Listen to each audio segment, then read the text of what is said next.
Senhores, senhoras, santa paz de Deus a todos. Breve live sobre crenças cristãs que não são de Cristo. Crenças cristãs que não são de Cristo. Vocês vão gostar do assunto. E o tema é bem impactante e afeta demais a nossa vida. Amém, irmã Rose? Amém, Aragão?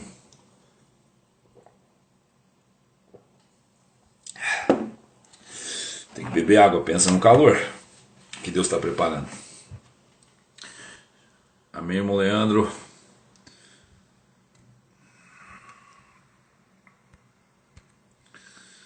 Deixa eu ver se eu consigo já.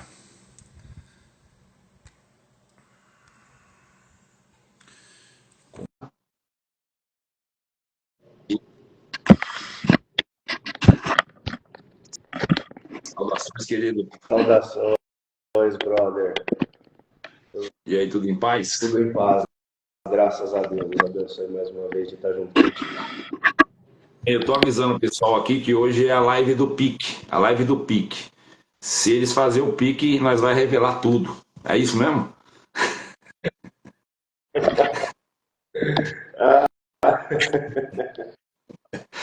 É brincadeira, povo, brincadeira. Vamos lá. John, se você quiser começar cumprimentando o pessoal e falar alguma coisa, fica à vontade que eu estou localizando aqui o materialzinho.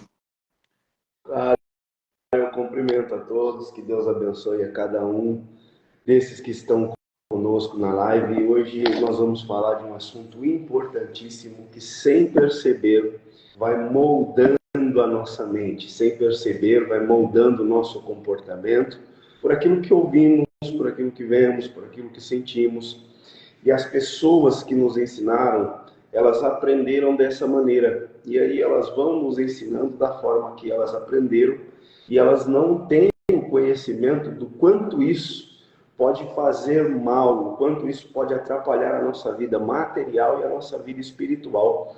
Eu tenho certeza que grande parte das pessoas que estão conosco aqui viram, ouviram e ainda vivem algumas dessas frases, alguns desses bloqueios que acontecem na nossa vida através dessas coisas que parecem ser importantes, que parecem ser incomuns. Mas quando você vai meditar, quando você vai pensar no que você está ouvindo, você vai perceber o quanto disso está fazendo mal na nossa vida, o quanto isso atrapalha, o quanto isso faz com que nós nos atrasamos na nossa vida, né, Edu? Perfeito, meu irmão. Perfeito. O grande problema é que nós ouvimos coisas e não nos atentamos a filtrá-las, né? A examinar se aquilo de fato é real, verdadeiro, se tem sentido, qual a origem, né, daquela afirmação, qual a origem daquele entendimento, que vai se transformando em convicções e nós começamos a nortear a nossa vida através dessas questões aí. Bom, as crenças, né, eu uso uma frase de impacto para a pessoa perceber que de fato não é uma decisão cognitiva que nós fazemos mediante aquilo que nós vamos fazer, deixar de fazer, enfim, está muito ligado ao que nós acreditamos, ou seja, eu tomo as minhas decisões a partir daquilo que eu acredito, e não de uma forma racional e lógica. Por quê? Quando eu vou buscar no meu banco de dados, né, a mente consciente vai buscar no subconsciente o banco de dados de informações para processar e tomar uma decisão, ela vai encontrar as minhas crenças. E é a partir desse banco de dados, as crenças, que ela vai tomar uma decisão. Então nós tomamos decisão a partir do que acreditamos. Mas no meio religioso, né, o meio religioso, começa a se ouvir jargões, né, John? E os jargões vai impregnando e deixando o seu rastro de convicção. Por exemplo, quem nunca ouviu aqui na live dos 25 que estão conosco, tinha 30, os caras nos abandonou, John. Marca eles aí pra gente parar de orar por eles, tá? A gente vai parar de orar pelo pessoal que saiu da live aí. Vê aí os nomes que saiu fora, fala, isso aí a gente não vai mais apresentar não. Viu? Vamos lá. Rico não entra no céu. Rico não entra no céu, né? E atrelado a isso, o pouco com Deus é muito, né? Então, rico não entra no céu, o pouco com Deus não é muito, e o dinheiro é a causa de todos os males. Esse é a tríade, né? O tripé da pobreza, da escassez, da miséria. Né? O rico não entra no céu, o dinheiro é a raiz de todo mal, né? E o pouco com Deus é muito. Como se Deus estivesse separado para nós uma medida bem pouquinha e nós não podemos. Estamos encapsulados nessa medida ditatorial de um Deus maniqueísta que definiu o que eu vou ou não ter. Né? Então, óbvio, se eu enriquecer foi Deus que me deu, se eu empobrecer, Deus que me deu, porque está escrito também que a riqueza e a pobreza é dom de Deus. Mas aí, John, a confusão do dom de Deus na riqueza e pobreza é porque tudo da vida, tudo que a vida nos oferece e fornece é um dom de Deus. Porque dom é o quê? Dádiva. Dom é dádiva. Ok? Então o dom da riqueza é um dom. O dom, não a pessoa se tornar rica por si, pelos méritos, mas a permissão, tudo que Deus permitiu, tudo que Deus nos entregou, a plataforma que Ele nos deu, o corpo que Ele nos deu, o mundo, as 24 horas, a respiração, a cognição, a capacidade, tudo é dom dele.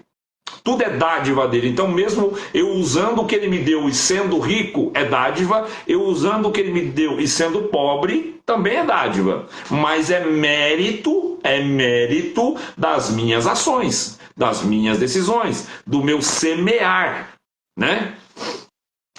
Porque Jesus não ressalta, não entendi a pergunta, mas vamos lá. Então esses três, falando desses três, já vou passar a bola para o John, esses três seria o tripé da escassez e da miséria, aonde nós começamos a olhar para o dinheiro e enxergá-lo como a raiz de todos os males. Ô John, só foi ameaçar o povo, não, nós não ia orar, voltar, tenho 35 agora.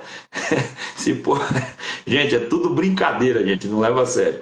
Vamos lá, Então, quando eu olho para o dinheiro como a raiz de todo o mal, mas eu conheci um camarada que ele era pobre, era muito humilde, muito consagrado, muito crente, ganhou dinheiro, se tornou arrogante, foi para o mundo, pisa em todo mundo. Não, esse cara já era. Ele só estava debaixo de uma contenção financeira que impedia de ele mostrar quem ele já era. O dinheiro potencializa o caráter que você já tem. Né? Então, se eu sou humilde em caráter e essência, por quê? A gente tem que analisar isso, né, John? Tem a pseudo-humildade, pseudo-amor, né? Pseudo-simplicidade, que é uma moeda muito valiosa no meio. Veja Ananias e Safira, eles queriam ter pseudo-piedade.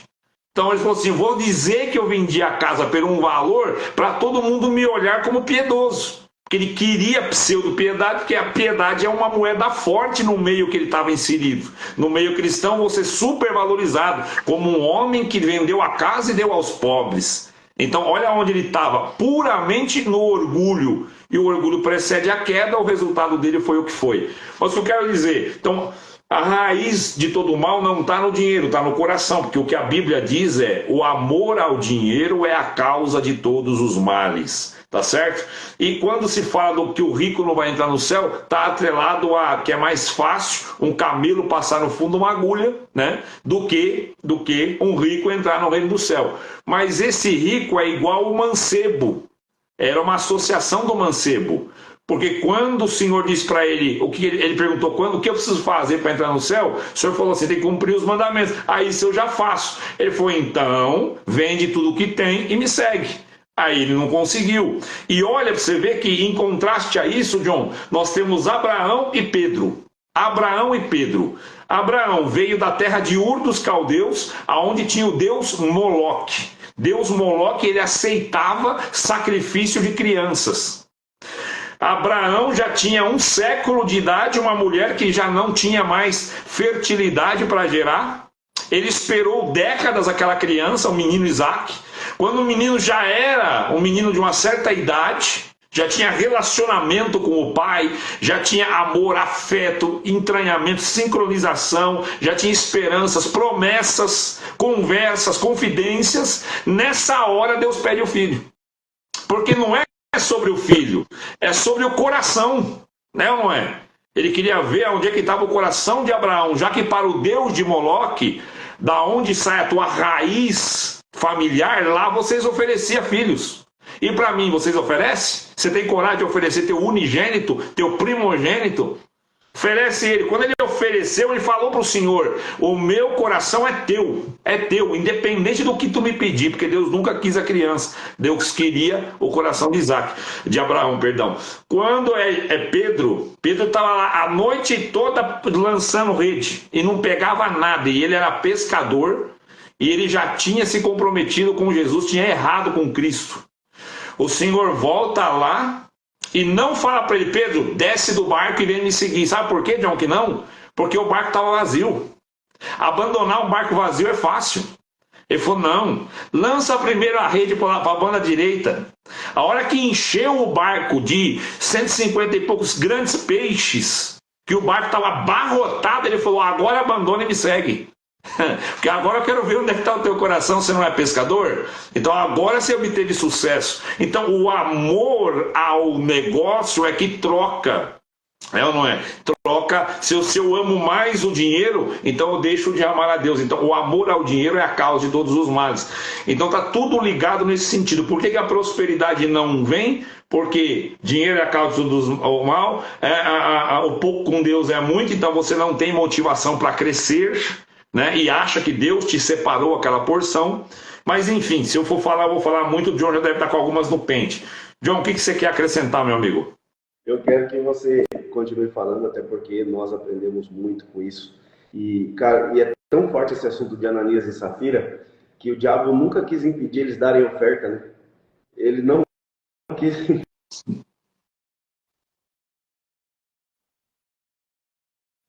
Deu uma travada. É o meu ou é o do John que travou? Pessoal, vocês estão vendo o meu ou o do John que travou aí? Me avisem aí, porque para mim tá parecendo que é o do John que travou. Se for o dele, eu continuo aqui até ele voltar. Respondam para mim aqui nos comentários, por gentileza. Está travando tudo? Ah, o do John caiu. Ah, eu vou chamar ele novamente aqui, tá? E se o convite tá... Convidei novamente. John, se você estiver me ouvindo aí, eu já enviei o convite novamente. Os dois tá travando, Rosnei? Ah, o irmão Lindomar disse que o meu tá bom. John, o dele, né? Perfeito. Já enviei o convite novamente para ele lá. Ou seja, um outro aspecto que nós ouvimos muito, e isso vai virando crenças, por quê? Da onde nós entendemos que pode-se ter ou não pode-se ter. Vai lá. Quem aqui já ouviu de menino, né? O pai e a mãe falando: menina, menino, dinheiro não dá em árvore. Rapaz, eu passei o dia inteiro trabalhando para comprar isso para você, agora em 10 minutos você quebrou, né? A Rosinei está dizendo que está os dois desde o início, travando. Bom, o John. John, você já tá... consegue voltar aí, não? Vamos lá. Tentar voltar. Já está convidado, John. Só você não conseguir acessar aí, tá? Mas enquanto isso, John não pode participar. Fala comigo no WhatsApp aqui, enquanto isso eu vou tocando com o pessoal que está aqui. Temos quase 50 pessoas aqui. Bom, vamos lá. Deixa eu enviar novamente o convite. Está convidado. Já está convidado. Deus, a voz do Edu fica estranha em alguns momentos. Simone, né? Simone, essa questão está acontecendo em todos os perfis de Instagram. É um problema do Instagram. A voz fica grossa, né? Fica meio robotizada. Está acontecendo com todo mundo isso aí, tá? Vamos lá, pessoal. Vou continuar aqui. O assunto é bem importante sobre crenças limitantes e o que é que de fato isso impede. A palavra está dizendo é limitante. O meu é só a voz engrossa, fica robótica, depois volta. Vamos lá. Bom, então, qual é outra raiz, outra crença limitante que o crente carrega muito? Por exemplo, essa é a porção que Deus me deu. Então a pessoa tem uma medida financeira ou também uma estrutura familiar e ela acredita que aquilo foi Deus que separou para ela.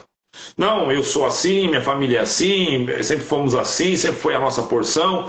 Não, Deus, ele não sentenciou ninguém a medida alguma. As nossas medidas, quem define somos nós. Por exemplo, esses dias eu fazendo uma afirmação sobre um relacionamento, eu trabalho muito com mentoria de casais, graças a Deus tenho tido sucesso em 95, 96% delas. Fiz uma média dos acertos que eu digo, porque quando a pessoa quer de verdade dá certo, quando não quer, uma minoria só que às vezes fica resistindo, ou o esposo resiste, ou a esposa resiste, mas enfim, no final de tudo, 95, 96% tem dado muito certo, resultados fantásticos com casais, mentorias e casais. E uma das coisas que eu ouço é que essa é a minha porção. Então pode estar na estrutura familiar, pode estar no relacionamento com os filhos. Não, tudo que você tem é aquilo que você acaba merecendo. Por quê? Em um casamento a dois, tudo que você tolera, você merece. Porque aquilo que você tolera, você ensina teu esposo, tua esposa como deve te tratar. Tudo que você tolera com teu filho, com a tua filha, você ensina como eles devem te tratar. Vamos voltando aqui. Então, essa é a porção que Deus me deu. Isso está muito ligado ao financeiro. Então, a pessoa aceita, admite que é aquilo, o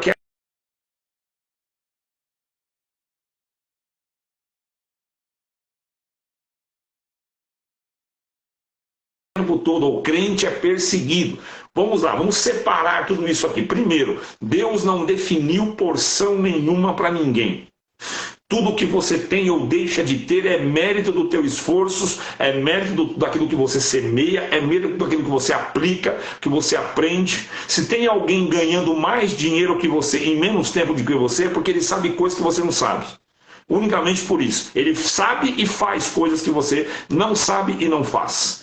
Então Deus não separou medida. Mas eu vi um irmão que fez umas coisas, é muito obediente, Deus prosperou.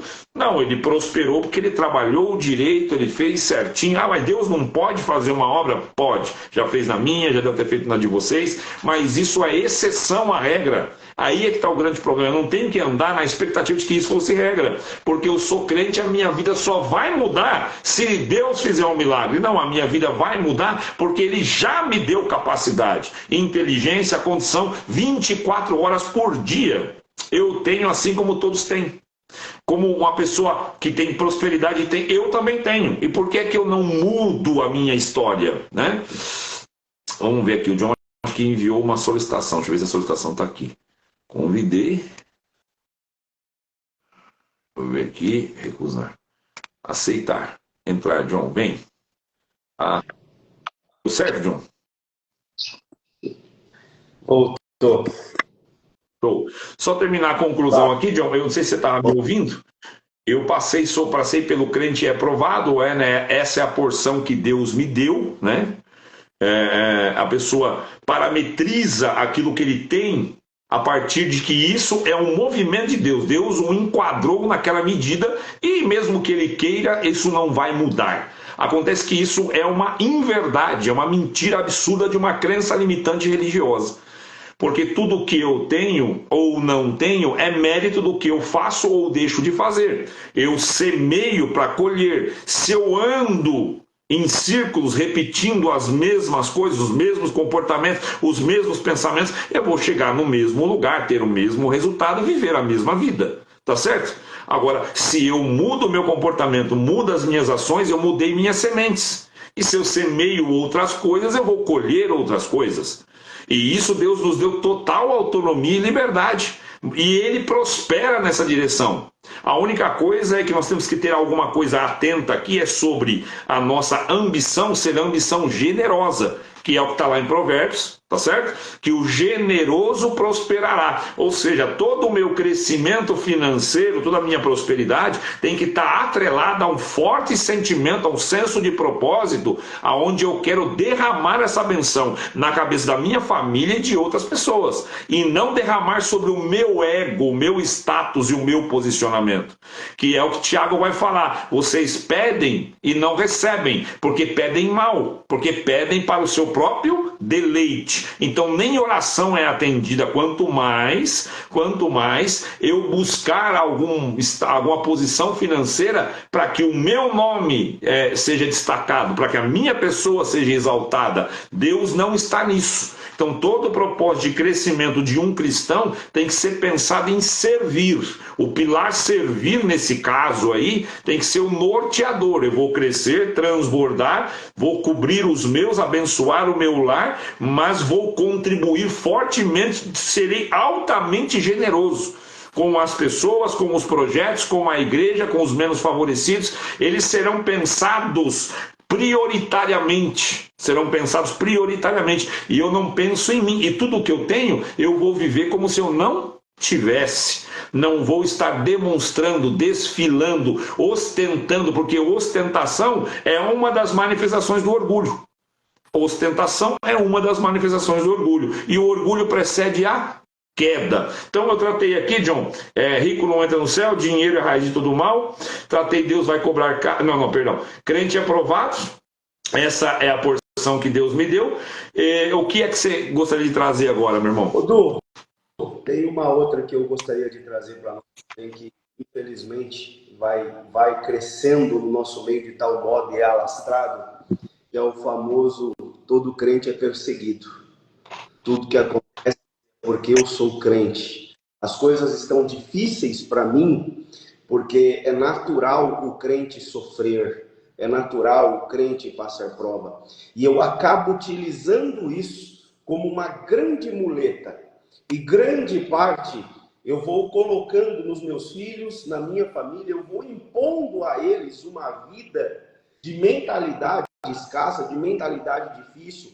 E você já fez isso, eu já fiz também. Nós atendemos o presídio durante muito tempo e nós vemos muitos filhos de irmãos que cresceram em casas, é óbvio que não é uma generalização, mas muitos cresceram em casa ouvindo, vendo, vivenciando experiências de que tudo que ele ganhou na vida foi doado, de que tudo que ele ganhou na vida, ele teve sempre a camisa mais surrada, a bolsa mais emprestada, o tênis que sobrou de alguém, e você vai vivendo essa vida com a mentalidade de que o crente naturalmente vai passar por isso, sem perceber de que você tem a responsabilidade de mudar essa situação, de entender que é você quem tem que, de algum modo, fazer com que isso não aconteça. Deus não quer isso para você. A verdade é que o Deus que Jesus veio apresentar não cabe na mente dos religiosos. Colocaram Deus numa caixinha e deixaram com que ele só trabalhe durante esse modo, durante esse pensamento. E aquilo que Jesus falou é tão forte que não adianta colocar vinhos novos em odres velhos. Eu estou querendo que vocês vivam uma nova vida e vocês estão querendo colocar condições. Vocês estão fazendo o caminho para que Deus viva dentro dele. E aí nós pegamos filhos de irmãos que têm que viver a vida toda sofrendo, chorando. Muitos não conseguem nem às vezes comer um Danone, não tem uma comida boa. Quando tem é porque vem de uma preparação. É porque todas as vezes tem gente que passa a vida toda ali e entende que aquela é a porção, que ele não pode sair desse momento, porque todo crente é provado e essa é a vida que ele nasceu para viver. E não é isso que Deus quer. Não é isso que Deus deseja para nós. Eu queria até que você depois comentasse conosco aquela parte em que Jesus fala sobre isso, em que Jesus conversa sobre isso, que ele fala sobre essa condição, que sempre teremos os pobres convosco. E nós ouvimos e entendemos muito sobre isso, aprendemos muito sobre isso e muito da maneira errada. Eu queria que você conversasse um pouco conosco sobre essa situação. Perfeito, João. É exatamente isso. A perseguição na vida do cristão, ela tem que ter uma origem cristã. A origem da perseguição precisa ser cristã. Então, as pessoas confundem muito a dificuldade da vida, né, como uma perseguição cristã. E fica se automutilando emocionalmente, achando que, de fato, porque ele é cristão, então ele virou alvo do inferno. Presta bem atenção, tem homem, tem mulher que nunca se tornou homem e mulher para incomodar o inferno ainda. Você está vivendo uma vida que é problemática porque você é um banana e você é uma mulher infantil. Não tem a ver com o diabo, não. Tem casa que o diabo nem sabe teu endereço ainda. Você não incomodou nada ainda. Você não perturbou ninguém. Você não é nenhuma ameaça. Então, presta bem atenção antes de fazer essa conta. Segundo, a perseguição precisa ser oriunda da fé que você propaga. Então, se eu vivo uma vida de evangelista e as minhas pregações, os meus anúncios, estou nem dizendo pregações em igrejas, tá? Porque o pregar não está restrito a púlpito de nenhuma instituição. Verdade. Pregar, eu posso sentar do lado de uma pessoa em um metrô aí em São Paulo e pregar. E isso é pregar, tá? Posso pregar em uma visita, pregar numa conversa, pregar conversando com amigos. E a minha vida cristã, os meus valores cristãos, o que eu anuncio do evangelho, então provocar uma perseguição, aí sim, John, está enquadrada no cristão perseguido, que é o que aconteceu com a igreja primitiva, com os apóstolos e com países ainda hoje, no tempo atual, em que ser cristão leva-te à pena de morte. Então sim, aí a perseguição ela faz todo sentido de forma congruente com a tua fé. Agora, as pessoas têm dificuldade no trabalho porque você é chato, irmão. Você não sabe se relacionar com as pessoas. Ah, tem dificuldade com os vizinhos porque você importuna. Você quer ser mais santo que todo mundo. A irmã tem inimizade com as vizinhas. Por quê? Porque é fofoqueira. Porque não fecha essa língua. Não guarda o que tem para falar. Entende? Tem problema no casamento porque tem má gestão no casamento, porque não faz o trabalho de casa, a lição de casa. Então não é perseguição. Não existe um alvo na cabeça do crente que nem crente é só rotulado como crente porque ele está vivendo um efeito manada de ir para uma instituição periodicamente, semanalmente, e cumprir uma agenda de critérios e de regras e regulamentos. E aí ele fala, eu sou crente, sou perseguido. Você nem crente é ainda. Tá? Então você me desculpe, isso aí nem crente é ainda. Crente é uma transformação total do Adão sepultado e o Cristo ressurreto. Não podemos fazer confusão com ser crente. E além do mais, ainda por fazer uma ingerência financeira, emocional, familiar, parental, social, aí atribui isso a uma perseguição. Porque eu sou crente, para mim dá tudo errado. Para mim é tudo com dificuldade. Quando chega a minha vez, a porta fecha. Se tiver chovendo, se estiver chovendo dólar, cai R$1 na minha cabeça. Né? Então a pessoa está sempre tendo essa crença limitante de automutilação e acaba enxergando a vida a partir dessa lente. Então, de fato, está sempre percebendo e prestando atenção em motivos que deram errado. E aí, de novo, assim como o ingrato, ele olha para o que falta, esquece de ver o que tem. E o grato olha para o que tem e deixa de olhar o que falta, assim aquele que se automutila, olhando, dizendo, eu sou um crente perseguido, ele olha para tudo que dá errado e não consegue perceber o que deu certo. Porque a crença limita, encaixota, encapsula a mente dessa pessoa. Então, esse é um dos aspectos. De tal forma, ele aprendeu a se vitimizar de tal maneira que ele vai trazer tudo para ele na intenção de culpar alguém, né, Edu? Como você mesmo disse.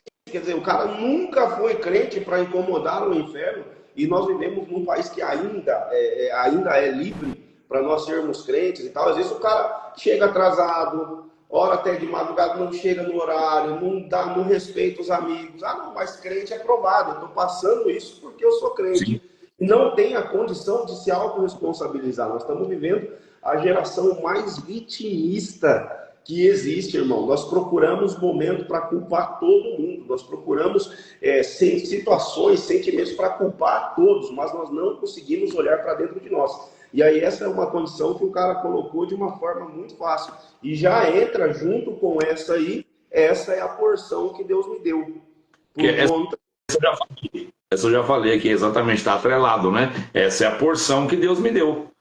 Então ele encaixota a vida dele na responsabilidade de Deus de ele viver aquele limite. O limitador não é a incompetência dele, o limitador é Deus que travou o crescimento dele. Então essa é a minha porção que Deus nos preparou, tem que glorificar Deus. Não, glorificar Deus tem em tudo, em tudo. Deem graças em todas as circunstâncias. Está lá em 1 Tessalonicenses, capítulo 5, verso 18. Deem graça em todas as circunstâncias. Mas eu preciso transformar os recursos que Deus me deu em uma usina de força para gerar condições, porque se eu sou o líder da casa, John, tudo que minha mulher vai comer, vestir, meus filhos vai comer e vestir e ter de experiências, está dentro da minha responsabilidade. Não é que Deus não vai suprir, como já me supriu, te supriu e supriu, creio eu, muitos irmãos aqui. Deus é muito bom, muito melhor do que nós merecemos. Na verdade, a gente não merece o Deus que tem, a gente não merece de fato, mas não é sobre isso. Geralmente os milagres de atendimento, e Deus é pronto a fazer, porque o amor dele não dá para enquadrar em um pensamento, em uma resolução. Você não vai explicar o amor de Deus, ele é imensurável. Porém, essas ações sobrenaturais, ela é a exceção à regra, não a regra. Por via de regra, está lá em Provérbios, vai ter com a formiguinha ao preguiçoso. Entende? Eu preciso trabalhar, mas eu fiz a minha parte. Ô John, eu quero trazer uma chave aqui, bem legal para o pessoal. Deixa eu ver o horário. 1h30. Uma chave para o pessoal, é o seguinte, John, quando o Senhor Jesus desceu lá em Gadara, que ele encontrou aquele endemoniado, a referência para nós sabermos mais ou menos quantos demônios tinha lá dentro é o nome que ele mesmo se dá, né? Quem é você? Quem é o teu nome? Meu nome é Legião, porque somos muitos. E a referência, né? Porque o Evangelho, o Novo Testamento é escrito no grego, o grego, a legião, era a referência da guarda romana, né? Uma legião tinha 6.000 soldados. Então, aproximadamente 6.000 demônios tinha dentro de um único homem. Agora, o que é que nós aprendemos com os demônios aí? Olha os crentes arrepiando a nuca. Tem uma irmã que perguntou aí qual livro que eu devo indicar. Eu vou indicar um top. Aprender com o demônio, irmão, cobre com o teu sangue, certo? O que é que ele fez, John, para segurar esse homem? Para manter a operação dele funcionando? Ele colocou quantos demônios para dar certo? 6.000. 6.000. Ele economizou contingente? Não. Mas nós temos sempre a lei do mínimo esforço. Nós estamos sempre na lei do mínimo esforço, do menor esforço possível. Só que ele não brinca em serviço. E então aprender com o diabo, não, irmão, não é aprender. O Senhor mesmo vai trazer uma, que é você granjear as amizades com as riquezas da injustiça. Cristo não está ensinando ninguém a ser fraudulento com o seu patrão, mas está ensinando uma técnica que está ali dentro, que é gerar dívida de gratidão nas pessoas. Tá certo? Então você vê que o próprio Cristo faz essa separação do que eu estou fazendo aqui. O diabo não economizou contingente e recursos para segurar a operação dele operante e eficaz. Eu não estou dizendo que ele merece, eu estou glorificando o ato em si, mas o pensamento, o crente sempre na lei do menor esforço. Tem que orar. Eu orei hoje já, irmão. Tem que trabalhar, irmão. Eu já fiz minha parte. Eu já fiz minha parte, já fui para o trabalho, trabalhei, é mesmo, né? Não, pelo menos o dinheirinho de comer um arrozinho com feijão eu tenho, e pagar as continhas, glória a Deus, não precisa mais que isso. Isso. Aí o filho cai doente, não tem, irmão, só um milagre. Precisa de construir uma casa, reformar, quebrou o carro, fundiu o motor. O que tem que fazer, John? Tem que pedir misericórdia, fazer coleta nos grupos. Por quê? Porque não consegue honrar. Não, tá ouvindo bem aí ou não? Tô ouvindo. Não consegue honrar a estrutura que Deus entregou na mão dele, para ele pilotar esse navio. O Titanic está na tua mão, irmão. A casa é tua, certo? E você não tem recurso para manter essa embarcação navegando, porque na lei do mínimo esforço, do menor esforço, ou na consciência de que essa é a porção que Deus me deu, então eu vou deitar na rede. Já trabalhei. Hoje eu já cumpri minha jornada de trabalho. Por exemplo, tem um amigo aqui, menino, que está trabalhando de Uber, né? Eu trabalhei de Uber. Eu não sei se o John chegou a ver, mas o meu carro, eu trabalhava na época lá com um carro, painelzinho digital, então tinha o tempo que você estava trabalhando e os quilômetros que você rodou. Todo dia eu zerava aquilo ali. Era 15, 16, chegou a 17 horas trabalhando. Qual o resultado? Eu fiz um resultado financeiro de pelo menos 10 salários mínimos em um mês. 10 salários mínimos em um mês? Não, 11 salários mínimos, com o valor que está hoje, em um mês. Mas era 15, certo? É a lei do maior esforço. E ainda não merece palmas nem Tocantins, porque era muito esforço sem afiar o machado. Quando afio o machado, eu imprimo menos força e dou muito mais resultado. Então, além de o esforço precisa ser o melhor de todos, e também o treinamento melhor de todos. Porque o sábio, o tolo vai cortar as lenhas, John, e afia o machado 10 minutos e corta 10 horas por dia. E amontoa um volume de lenha. O sábio passa 6, 7 horas amolando o machado, trabalha 2 e tem o dobro do resultado. Porque aí está a sacada da coisa, né? Então, Deus não travou porção nenhuma para crente nenhum. Você vive o que você vive porque você merece o que você tem. Muito ou pouco. Está dentro daquilo que você desenvolve capacidade honesta e não abaixa a cabeça até conquistar de forma honesta. Ah, mas eu tenho que viver então atrás de dinheiro? O dinheiro vai te proporcionar tempo para você evangelizar, alegrias para a tua família, cuidar da tua saúde, atender o pobre. Não, não é sobre o dinheiro. Ele é só um meio para um crente de verdade. Ele é só um meio. Manda ver, John. Eu queria só deixar claro para todos aí que tudo aquilo que nós estamos falando e o que nós estamos dizendo aqui são situações que nós aprendemos. E no meu caso, eu acredito que no seu também, foi muito sofrimento para aprender o que eu estou passando aqui, o que você está passando. Tivemos que sofrer muito. Já fomos esses crentes, já vivemos, já tivemos essas mentalidades, já pensamos dessa maneira. Em algum momento, lá no início, na minha jornada, na minha caminhada, passei por muitos pensamentos desse. Em muitos momentos, a minha justifica era que esse é o preço do dom. Eu estou pagando o preço. Eu estou pagando o preço do que Deus me deu. Eu acreditava nisso, Du. Eu acreditava que por Deus ter me colocado alguma coisa, por Ele ter me dado alguma coisa, eu estava sofrendo, eu estava pagando por algo que eu tinha, que estava em mim. E a partir desse momento, então, eu já me colocava mais uma vez com esse vitimismo e não tinha essa noção, nem essa consciência de compreender que eu era o único responsável. E que, na verdade, é impossível eu pagar o preço de algo que Jesus já comprou.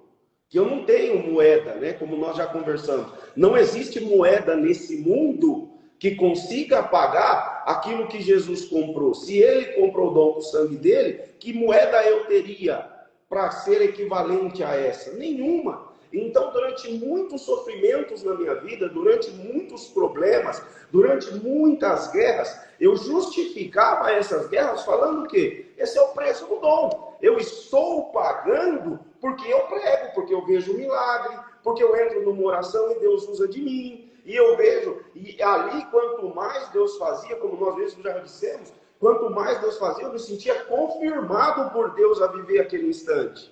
Sendo que eu estava colocando a minha casa no fogo, vivendo uma vida da qual eu mesmo não tinha alegria, mas aquilo para mim era dentro de mim uma certeza viva que eu estava vivendo o preço do dom. Que o sofrimento é natural para aqueles que carregam algo sobrenatural de Deus. Sendo que, na verdade, eu só não olhava no espelho e não colocava a responsabilidade em mim daquilo que eu precisava fazer. E aquilo que está em mim, que Deus me deu, Cristo já pagou. E não tem moeda nesse mundo que eu possa fazer para pagar. E é muita desculpa utilizada nesse quesito de que o sofrimento, na verdade, é o preço do dom. E a raiz bíblica, né, John, que as pessoas utilizam aí, é o espinho na carne de Paulo. É a raiz de suporte para esse entendimento equivocado de que, de fato, existe um preço. Ah, mas Deus... Oi? Os caras estão se comparando com Paulo. Talvez em menor proporção, até a pessoa que vai querer justificar isso em menor proporção. Pode ser, olha, tá, o Paulo foi alguém muito descolado, né, da realidade dos crentes, principalmente dos crentes de hoje, né? Porém, Paulo vai afirmar que por causa da excelência das revelações, para que eu não me glorie, né, tá aí o motivo. Para que eu não me glorie, foi me dado um espinho na carne, a saber, um anjo de Satanás enviado para me esbofetear, da qual eu já pedi que Deus remova, e o Senhor me respondeu: a minha graça te basta. O que tem na questão da manutenção, né, das experiências sobrenaturais os espinhos. Eles estão ali não é para cobrar o preço do dom, e sim para segurar o ego do homem. Tá certo? É uma manutenção advinda do Espírito Santo para que eu, você, ninguém que porte um dom de Deus se vire contra Deus, porque o orgulho, o ego, o envaidecimento é se virar contra Deus. Pode ver, por que Satanás caiu? Orgulho. Por que Adão e Eva caiu? Orgulho. E é o que está lá em Provérbios. O orgulho ele precede a queda. Entende? Então o adultério, por exemplo, é uma manifestação do orgulho. E o cara cai por causa do orgulho. Né? Voltando, o espinho está lá não é para cobrar um preço. Porque Cristo pagou um preço com uma moeda que não tem outra equivalente, que o John falou. Quem é que tem algo equivalente aí, igual o sangue de Cristo em valor? Não temos nada a oferecer. Nossa lágrima, nosso choro, nosso tempo de sofrimento. E é o que o John falou, mais uma coisa, além às vezes da questão daqueles mais espiritualizados, fica até tarde numa oração, depois não aguenta acordar cedo, ou acorda cedo e vai trabalhar capengando de sono. E lá o teu chefe, teu patrão fica vendo você com sono, desmotivado, errando, matando peça, dormindo em posto de serviço, indo para o banheiro cochilar, ele está te vendo. Aí a porta fechou. Não, você fechou a porta. Não é Deus que fechou, não é a aprovação, não é a perseguição. Aí o casamento vai mal, por causa do dom, tem uma guerra dentro de casa, a mulher travada, eu sou espiritual, né? O dom de Deus custa caro porque tem aí as guerras, o casamento está acabando. Não, é você que não dá atenção devida para tua esposa, não cuida dela como o vaso mais fraco, que está lá em 1 Pedro, capítulo 3. Você não honra ela, e honrar é cuidar. Honrar é cuidar, você não cuida. E está lá em Coríntios, 1 Coríntios capítulo 7, vai dizer o seguinte: o homem solteiro cuida das coisas de Deus, o homem casado cuida das coisas dessa vida, em como agradar a mulher solteira cuida das coisas de Deus, em como ser santa, mas a mulher casada cuida das coisas desta vida, em como agradar o marido. Então veja bem, tem gente, John, que já casou, está vivendo uma vida, ele acha que viver a vida de viajar, orar, profetizar, isso é servir a Deus, e a casa é em segundo lugar. Mas a Bíblia deixou claro que quando você casa isso muda, tá certo?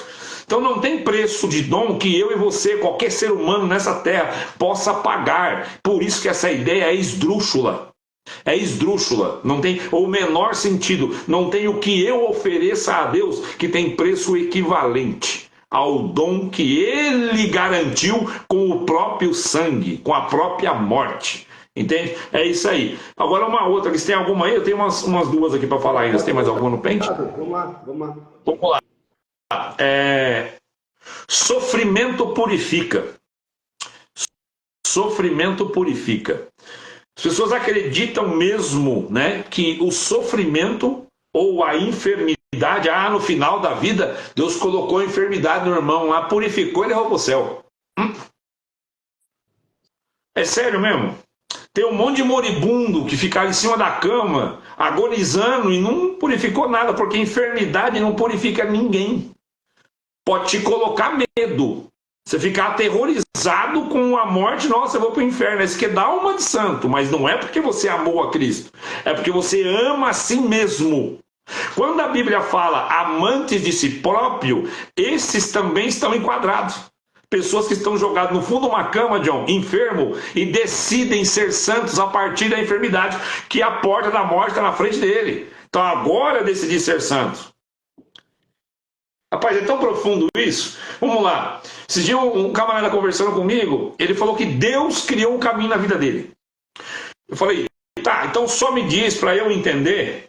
O John me conhece bem, as minhas perguntas que eu faço para o pessoal. Eu falei, só me diz então para eu entender, aonde é que você identificou que foi Deus que abriu essa porta?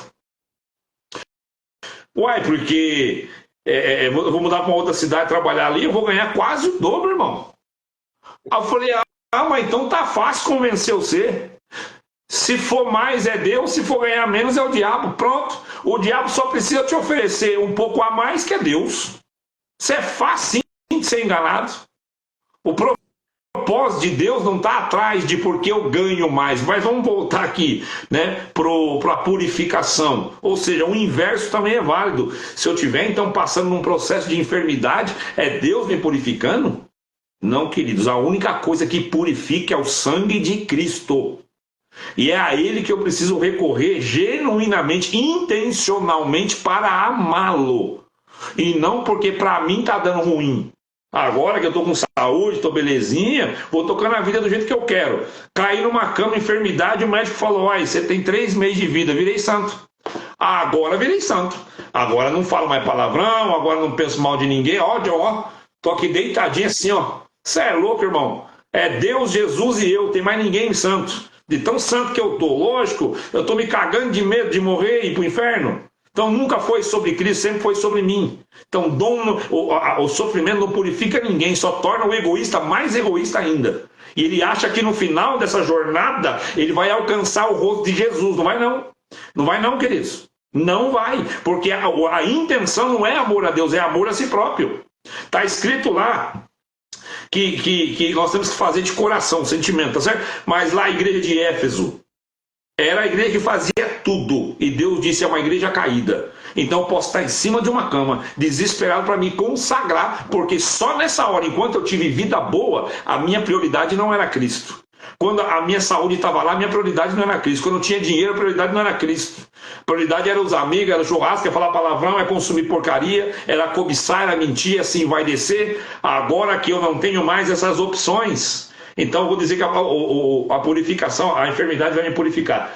Não purifica ninguém. Outro ponto aqui para a gente, não sei se a gente termina, né? Os humilhados serão exaltados. John, você acha que é importante essa?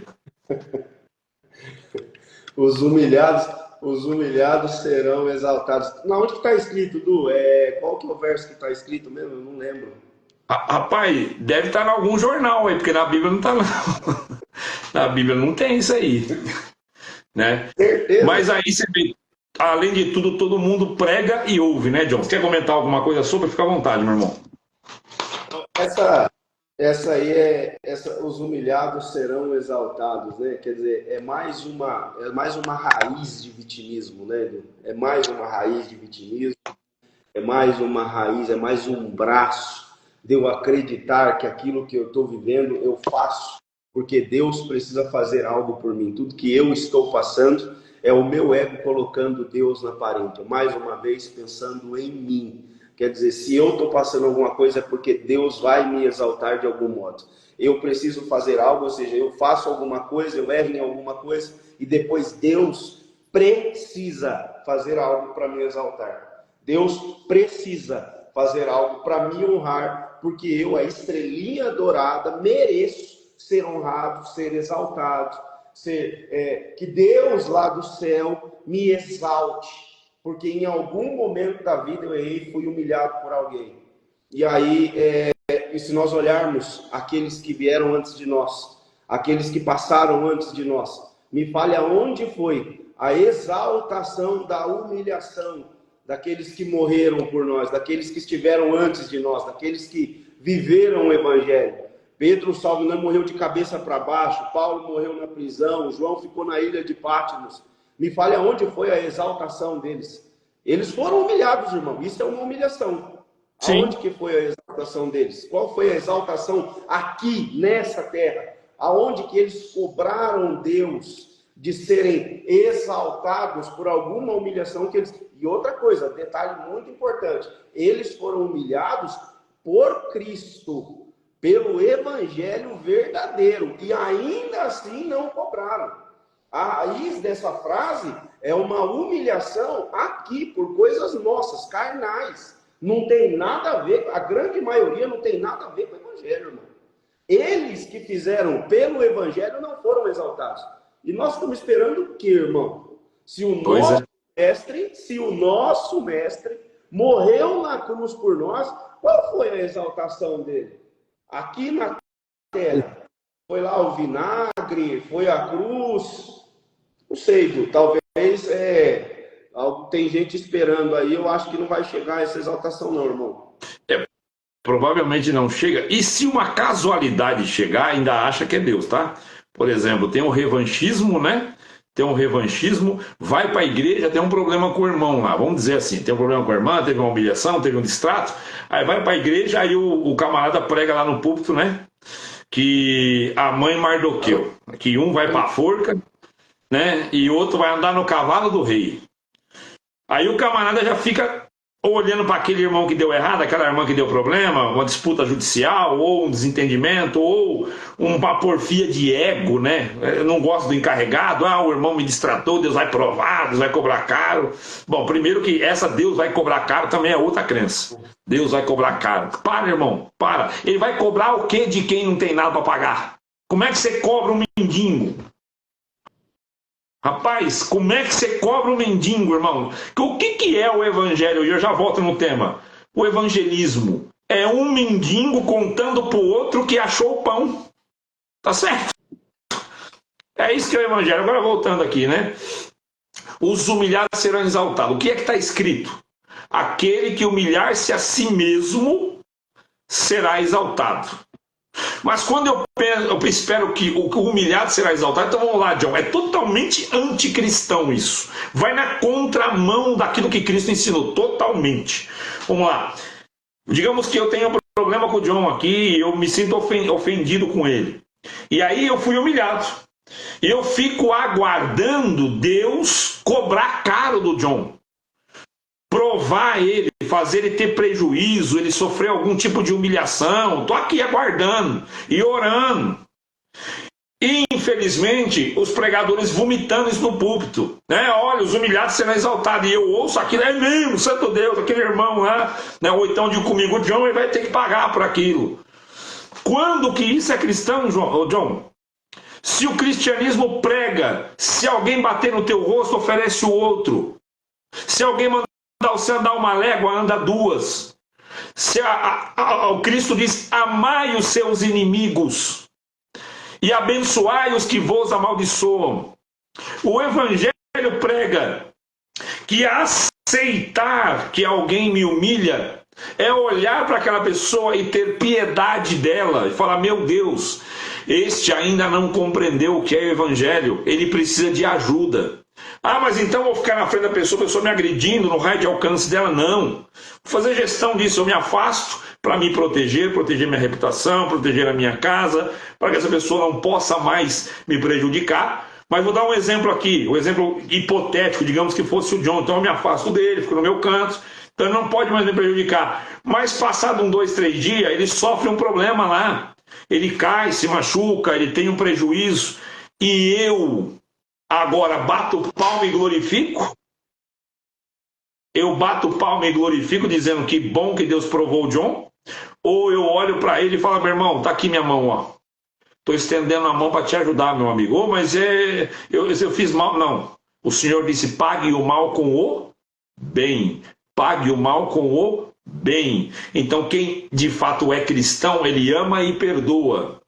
Agora, quem não é cristão, ele está esperando a vingança. Ele está esperando que aquela humilhação lhe renda uma exaltação. Só que o processo é humilhar-se a si mesmo. Ô John, mas eu vou trazer uma chave aqui, que está lá em Provérbios. Salomão disse assim, ó, melhor me é um menino pobre e humilde do que um rei velho que não se pode admoestar. O que é humilde no conceito e no contexto que Salomão está falando? O menino humilde é aquele que está sempre aprendendo. Ele está sempre... A humildade está no aprendizado contínuo. E não é na autoflagelação, na automutilação. Não está no sadomasoquismo emocional da pessoa. De eu me destruir, me diminuir, me anular. E sim, o tempo todo eu estar aprendendo. E não aprendendo para pisar, aprendendo para contribuir, aprendendo para crescer no sentido correto. Então, humilhar-se a si mesmo é a cada dia eu diminuir-me diante do conhecimento. Digamos, em um certo assunto eu domino um assunto e o John domina menos do que eu. Nesse assunto eu nunca ouço ele. Então eu sou humilde. Porque o humilde, ele se permite comer, é igual a pomba. A pomba, a simplicidade da pomba é comer na mão de uma criança. Ou seja, a pessoa sabe menos do que eu, mas alguma coisa eu tenho para aprender e eu não me julgo melhor do que ela. Então, voltando para o tema, ninguém que foi humilhado por causa da humilhação será exaltado. Esse é um ponto muito importante.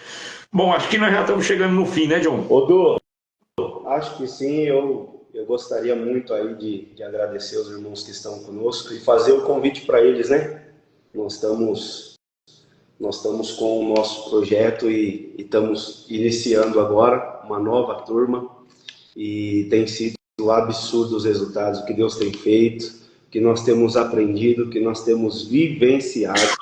E a você que está nessa live, eu e o Du temos um projeto chamado Projeto Bases, onde nós falamos desses assuntos, conversamos sobre isso. Inclusive, esse foi um tema de uma aula onde o Edu apresentou e foi algo muito forte, que os resultados que isso trouxeram para a vida das pessoas. Tem pessoas que mudaram a vida, nós temos depoimentos e depoimentos e depoimentos de pessoas que estão completamente impactadas com aquilo que viram, com aquilo que ouviram, com aquilo que viveram, pessoas que mudaram a forma de pensar, de agir, e aquilo que Deus tem feito naquele lugar, naquele espaço, onde esse curso é um curso online, toda segunda-feira.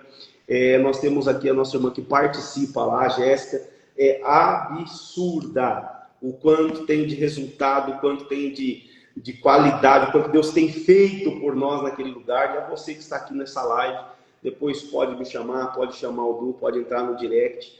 E assim, o projeto tem sido muito, muito, muito maravilhoso que Deus tem feito entre nós. E eu queria convidar o pessoal para participar do Projeto Bases, Du. Projeto Bases é uma mentoria online, tá? Acontece na plataforma Zoom. Não tem limite de participantes. A nossa primeira sala tem 35 alunos. A segunda sala está sendo aberta agora, a gente vai liberar o link. Quem tiver interesse de participar, isso que nós apresentamos aqui, eu posso dizer para vocês que foi 30% ou menos da aula num todo, tá? A aula aborda com muito mais profundidade, muito mais densa, traz muito mais conceitos. E é assim, vocês vão assistindo a aula e os slides vão passando na frente para vocês vendo os tópicos bíblicos, a base científica, enfim, tudo é montado de forma sincronizada e nós entregamos resultado de verdade. Temos já depoimentos de pessoas que conseguiram transformar a sua vida em vários aspectos, não são poucos, são vários. E, enfim, e só tiveram ainda acesso a 5 aulas, são 10 aulas, tá? Só tiveram acesso a 5. Então, o convite que eu faço, como o John está fazendo também, se vocês quiserem participar do Projeto Bases, pode chamar o John lá no direct dele, ou no meu, se não tiver ele ainda, mas se não tiver, segue lá. Envia a mensagem, eu quero o nome e o contato do WhatsApp, que ele mesmo, pessoalmente, vai entrar em contato, vai te explicar tudo como funciona, e aí você vai ter todas as informações possíveis.